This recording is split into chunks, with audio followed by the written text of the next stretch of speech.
everyone, welcome back. Hope you've all had a good Saturday. And as you can see, we are back out at it again. And the good news is, this is actually the last field of corn that we got. I'm actually over here on the east side of the field. We started over on the west side. And then we came across and jumped back over here on the east side. Just got the south end done. Headed up here. And we want to have a go ahead and at least get the tandem grain truck loaded up. That way it's all ready to go.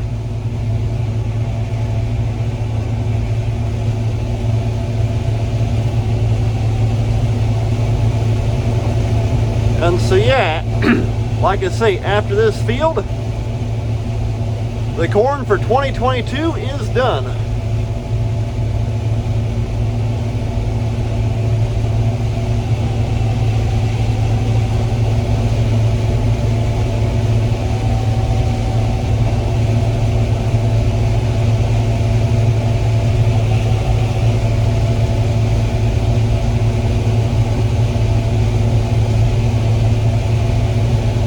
Got a tile inlet coming up right there. That's that curve is. And then over here in this bean stubble is where we had a bunch of hog crap pumped onto.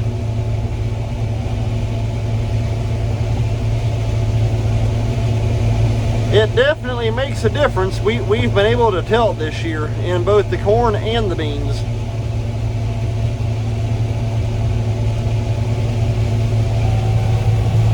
Yeah, there's looking out across the field.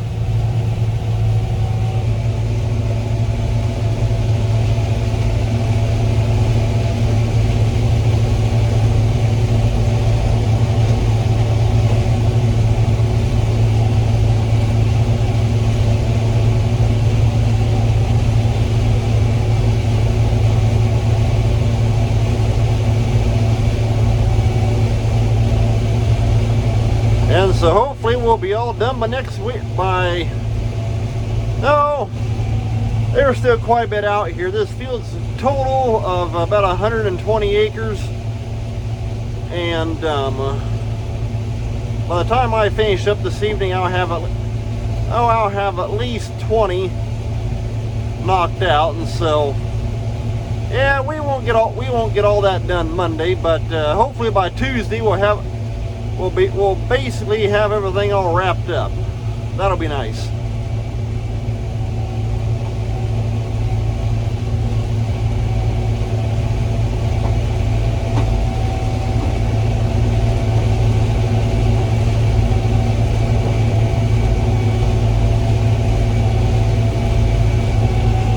Got my cousin back there. He's running the grain cart for us. And so he's going to load up the tandem truck and then let me know on the two-way how full it is.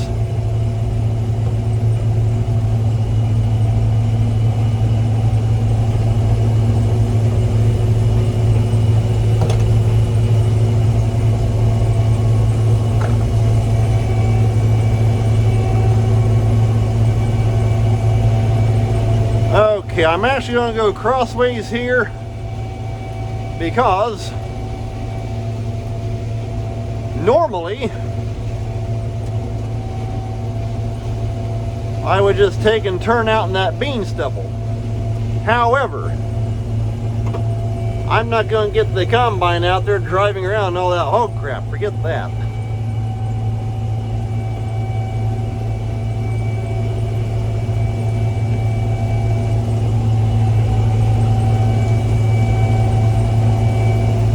Okay, Jake, what you see? What's the truck look like? How full is it?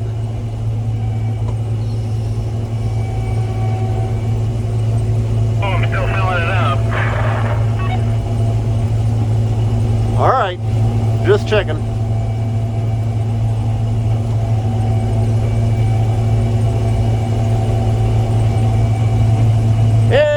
probably can't see him too well down there.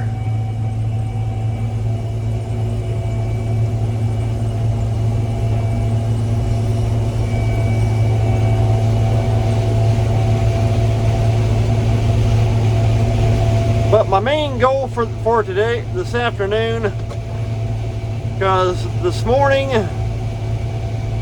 we finished up a small field on one of our landlord's properties and then came back to the shed. I had to service the combine, grease it all up and that kind of stuff. And oh, you can probably see it right down there, that one stock stomper.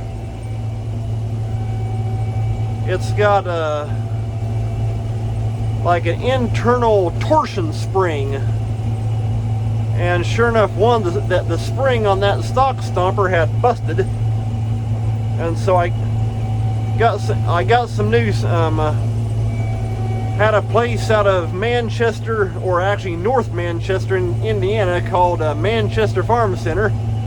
One nice thing, they make deliveries. So they dropped me off a couple new springs because I wanted a spare.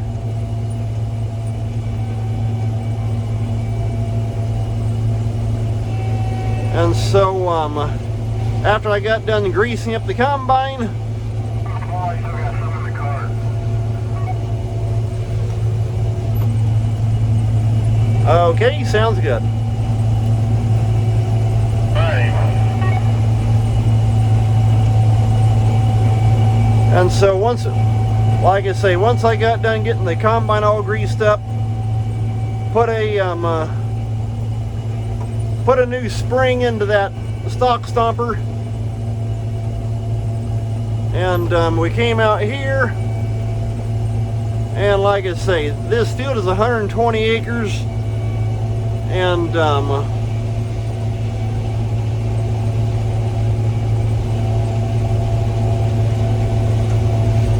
but like that little chunk I did over on the west side, that's actually on a cousin of mine owns about, I think it's right about 80 acres on the west end of this farm. And so we had to keep that separate. And so we went ahead and got that chunk of this field done. That way, like I say, that way we can keep it all separated.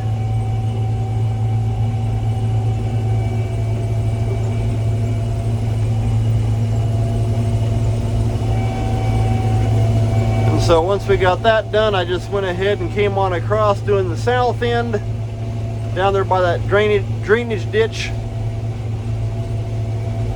And figured I'd go ahead and make a round over here on the east side. That way, just make sure we had enough to have a tandem full. And like I say, my cousin Jake just hollered at me on the radio, and he said he's got the truck loaded. A little bit left on the cart, and that's that. So I'm going to finish pushing these end rows here back, and then just turn around and go right back down along that east side.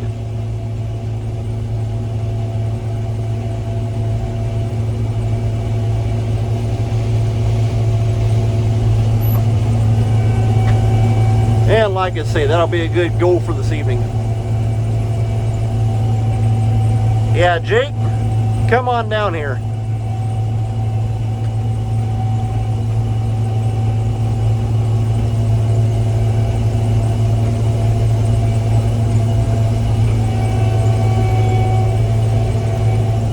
I gotta take and shove these rows here back.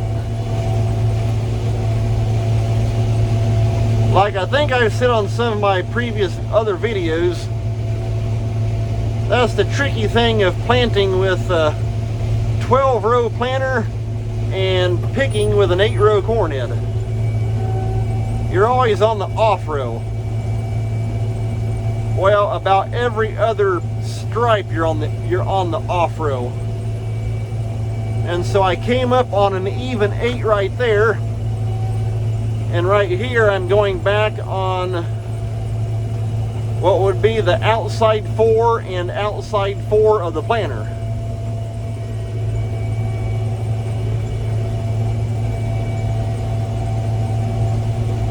So sometimes if that off-road starts kind of getting a little too wide, I gotta push 4 and 4 back until it comes back together again.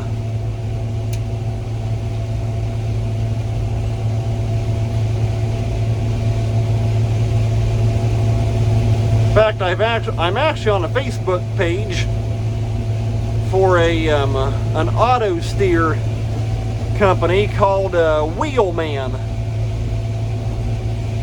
and I think price-wise they're a good bit cheaper than Ag Leader and or Trimble for auto steer. So someday I'd like to check that out to be able to take and set it up on our planter tractor. And that way we could have auto steer, and that'd be pretty handy.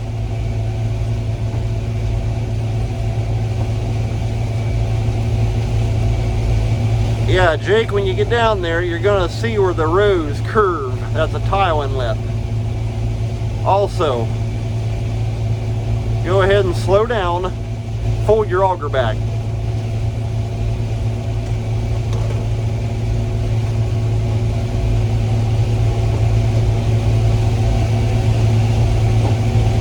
In fact, go ahead and stop right there.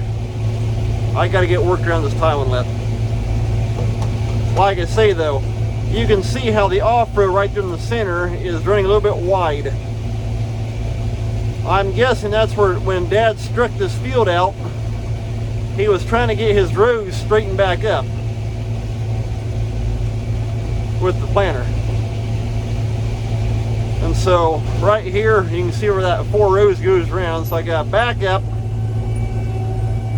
jump over, catch on that even 4, push them around, and then get back up over here on this 4 and then go right on back down.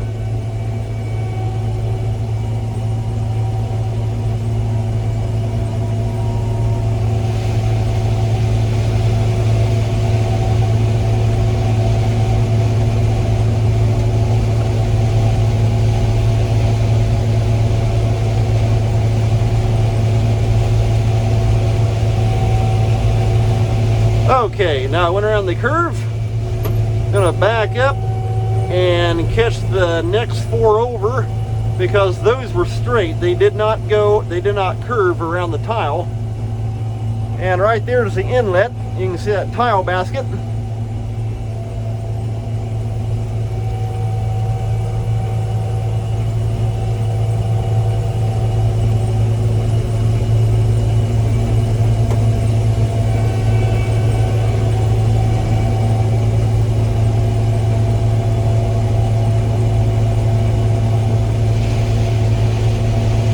In fact, I'm going to go ahead and kick me some light on here so I can see. In fact, I think I actually have a video where I showed setting up my big light setup. And it's right at about 7 o'clock in the evening. As you can see, it's not completely dark yet. And as you can also see, my big lighting setup lights everything up just nice. From the outside, this thing kind of looks like a spaceship.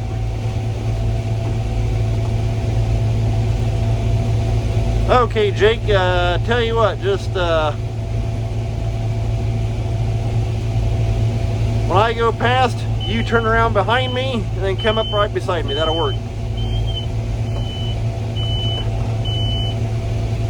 Okay, there went my hopper indicator saying that I'm full. You can see it right there on the camera. Go ahead and throw my auger out. You should be able to turn now without getting into all that hog crap.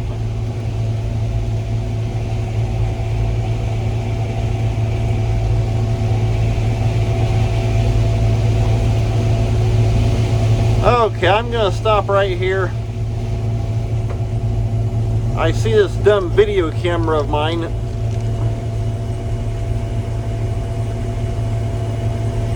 Hopefully that didn't blur up too bad.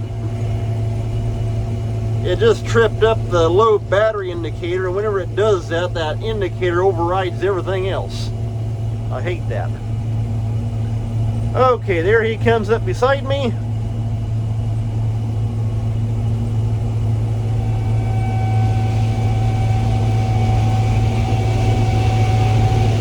And we are off and running again.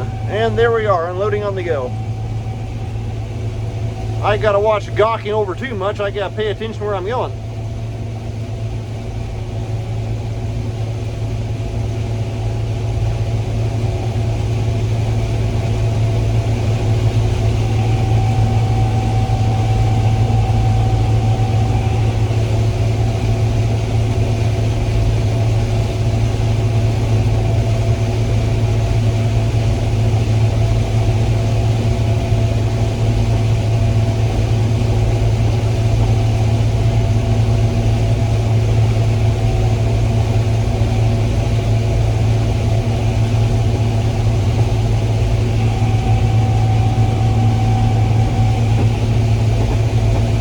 I will say one thing though, running this big light setup that I made here a couple years back is definitely a whole lot better than the old halogen factory lights.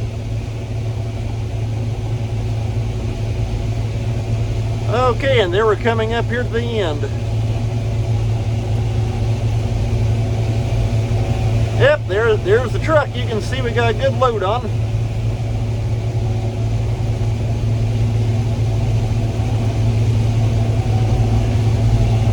Okay, well there's the end of the field. So I think I'm gonna call it an end of this video. So hey, take care, thanks for watching, we'll see you next time.